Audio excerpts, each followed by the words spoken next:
नमस्कार, मैं जितेंद्र चतुर्वेदी। आपसे आग्रह रहेगा कि अगर मतांतर से नहीं जुड़े हैं तो जुड़िए, वीडियो को लाइक करिए और साझा करना मत भूलिए। बात करेंगे उस पहले चरण की जिसके मतदान को लेकर खासा चर्चा चल रही है और तमाम तरह की कयासबाजी लगाई जा रही है कि ये जो मत प्रतिशत है, जो वोटिंग हुई है, वो 2019 की तुलना में 2024 में तकरीबन 4% कम हुई है। यानी 2019 में 69% के आसपास हुई थी और 2024 में ये 65% के आसपास जाकर टिकी है। अब सवाल ये उठ रहा है कि ये जो मत प्रतिशत गिरा है, इसको किस तरीके से ट्रांसलेट किया जाए, यानी इससे क्या निष्कर्ष निकाला जाए परिणाम के लिहाज से, फिर हवा बयार के लिहाज से कि भाई किसकी हवा चल रही है, और 4 जून को जो नतीजे होंगे उन नतीजों में क्या कुछ दिखाई देगा। अब इसको लेकर 2 तरह की चीजें चल रही हैं। एक खेमा ये बताने में जुटा हुआ है कि ये जो गिरावट आई है वो गिरावट भाजपा गठबंधन के लिए ठीक संकेत नहीं है, और दूसरा वो वर्ग है जो इसे इंडी गठबंधन यानी जो इंडिया गठबंधन है उसके लिए ठीक नहीं मानता है। सवाल यह है कि इस किंतु परंतु में इसका ठीक ठीक आकलन किया कैसे जाए। तो दरअसल उसी पर हम लोग एक एक करके बात करते हैं।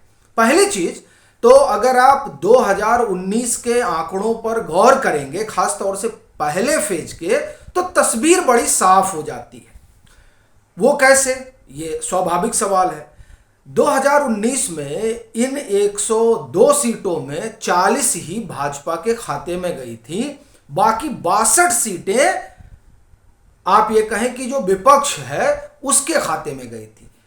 मतलब ये हुआ कि 2019 में जो पहला चरण हुआ उस पहले चरण में भी भाजपा अपर हैंड नहीं थी, क्योंकि सीधा सीधा है कि 102 में 40 सीटें ही बीजेपी को मिली थी।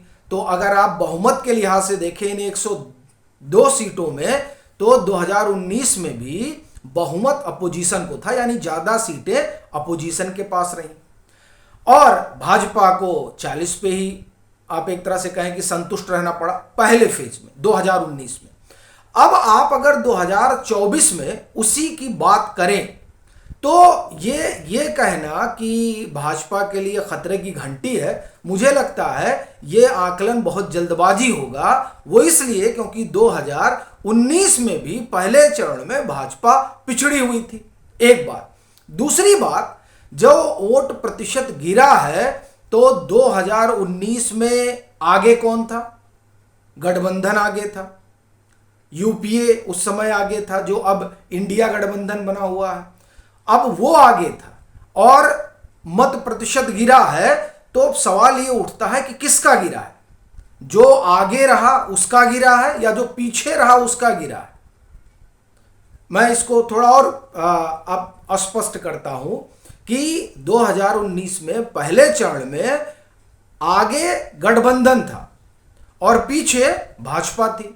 इस चरण में कहा जा रहा है कि नहीं, यानी 2024 में पहले चरण में कहा जा रहा है कि अब ये जो गिरा है मत प्रतिशत, इससे भाजपा को नुकसान होगा। ये एक आकलन बताया जा रहा है। सवाल ये उठता है कि जिसको ज्यादा मिला था घाटा तो उसी को ज्यादा हो रहा है।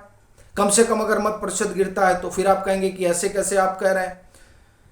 तो बात तमिलनाडु की करते हैं। क्यों? क्योंकि तमिलनाडु भी पहले चरण में पिछली बार यहां 39 सीटें जो है वो गठबंधन के खाते में गई थी। उस तमिलनाडु में आप अगर देखें तो मत प्रतिशत गिरा है, और ये जो गिरावट है ये तकरीबन 2.5-3% के आसपास है। अब सवाल ये उठता है कि ये जो मत प्रतिशत गिरा है तमिलनाडु में, तो ये किसका वोटर है जो नहीं निकला है? भाई देखिए, तमिलनाडु में तो वोटर डीएमके और कांग्रेस का है, एआईएडीएमके का है। भाजपा को तो 2019 में 3% ही मत मिला था, तो अब वो 3% मिला था और उसका वोटर वहां पर जाहिर सी बात है कि बड़ा आप देखें कि उसमें बड़ा उत्साह है। कम से कम अन्नामलाई ने जो यात्रा वगैरह की उससे तो यही निकल कर आता है, उसके अंदर उत्साह है। जो डीएमके है और डीएमके का जो समर्थक है उसके अंदर, या आप कहें कि उनका जो समर्थक वर्ग है उसमें एक तरह की उदासीनता है इस बात को लेकर कि साहब देखिए ये लोग क्या वादा करके आए थे और क्या कुछ कर रहे हैं डीएमके।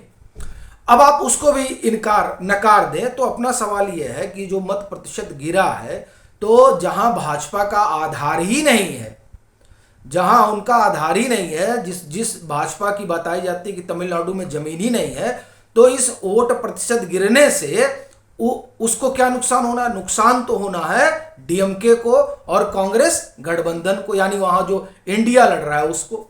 तो इस तरह से अगर देखा जाए तो ये जो दावा किया जा रहा है भाजपा के जरिए और जो तमाम उनके समर्थक हैं उनके जरिए कि वहां पर भाजपा जो है वो अपने एनडीए के साथ 8-9 सीटें निकाल सकती है। तो अब अगर इसी पर चले हम लोग तमिलनाडु में, तो इससे ऐसा लगता है कि जिस तमिलनाडु में कम से कम मैं तो निजी तौर पे मान के चल रहा था कि कोई बड़ा उलटफेर नहीं होने वाला है, वहां ऐसा लग रहा है कि उलटफेर होने जा रहा है। एक बात।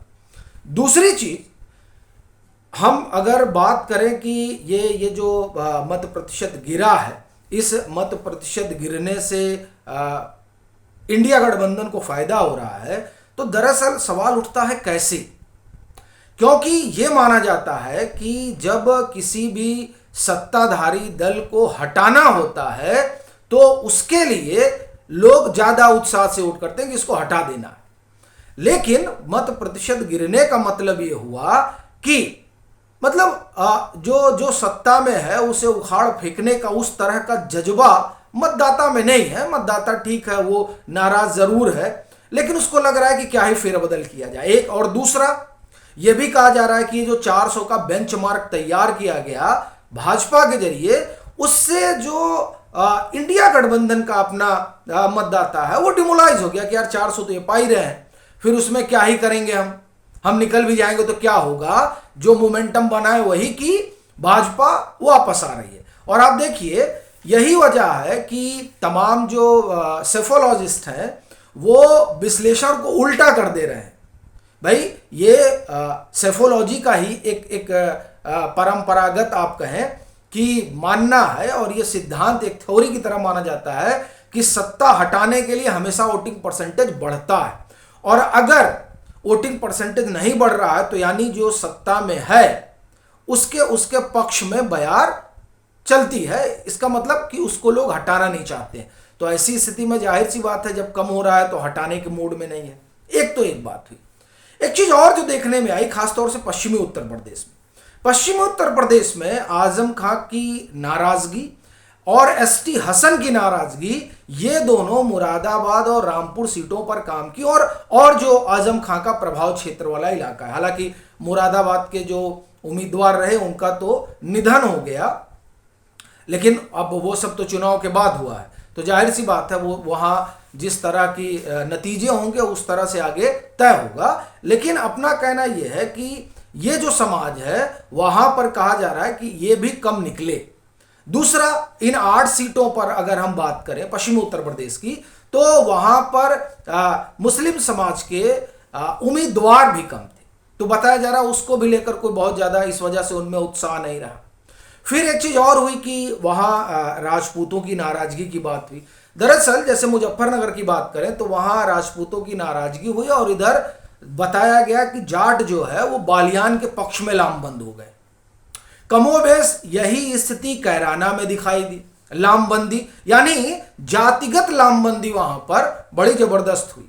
फिर यह भी कहा जा रहा है, जो अपनी बातचीत हुई उससे निकल कर आया, कि इधर यानी अगर हम मुजफ्फरनगर की बात करें तो इधर तो नाराजगी है राजपूतों में, लेकिन उसके उधर जाए तो मतलब गंगा पार आप करें तो वहां पर इस तरीके का रिएक्शन नहीं है। ये तमाम चीजें देखने सुनने में आई। इसलिए ये कह देना तुरंत में कि मत प्रतिशत गिरा है इसलिए भाजपा के लिए खतरे की घंटी है, मुझे लगता है कि जो तयशुदा सिद्धांत है उसी को उलट देना है, खास तौर से इसलिए क्योंकि हमें जो इंडिया गठबंधन है उसको अपर हैंड करना है। तो मुझे लगता है कि ये जो है थोड़ा ठीक नजर नहीं आ रहा है। और अगर मत प्रतिशत गिरना इस बात का संकेत है कि भाजपा के लिए खतरे की घंटी है, तो तमिलनाडु में अगर हम बात करें तो फिर वो डीएमके और कांग्रेस गठबंधन के लिए खतरे की घंटी है, वहां भी मत प्रतिशत गिरा है। तो क्या यह माना जाए कि वहां भाजपा जो है 20-25 सीट अपने गठबंधन के साथ पाने जा रही है? अगर यह मुमकिन है तो और चीजें भी मुमकिन है। सबसे बड़ी चीज यही है। इसीलिए मुझे लगता है कि 2019 में भी ये जो पहला चरण रहा वो भाजपा के लिए बहुत ठीक नहीं था, 40 सीटें ही पाई थी। उसी तरह से इस चरण से भी कोई खतरे की घंटी जैसा एहसास तो नहीं होता है। हाँ, यह जरूर है कि इससे कोई दिशा तय नहीं हो जाती है, क्योंकि 2019 में तो पहले चरण में आप देखिए कि भाजपा का मत प्रतिशत कम ही तो सीट कम ही रही, लेकिन फिर भी 303 पर वो गए। आगे के चरणों में मोमेंटम बना और फिर भाजपा के पक्ष में लामबंदी हुई। इसलिए मुझे लगता है महज एक चरण से किसी निष्कर्ष पर पहुंचना अगर है, तब इसका मतलब यह हुआ कि तमिलनाडु में भाजपा बड़ा उलटफेर करने जा रही है। और अगर भाजपा वहां बड़ा उलटफेर करने जा रही है तो स्वाभाविक सी बात है फिर हिंदी पट्टी में वो उलटफेर कर रही है। फिर ये कहना कि मत प्रतिशत गिरा है तो भाजपा को नुकसान होगा, मुझे लगता है ठीक नहीं होगा। बाकी आपकी अपनी क्या राय है जरूर साझा करिए। मतांतर से नहीं जुड़े हैं तो जुड़िए, वीडियो को लाइक करिए और खूब शेयर करिए।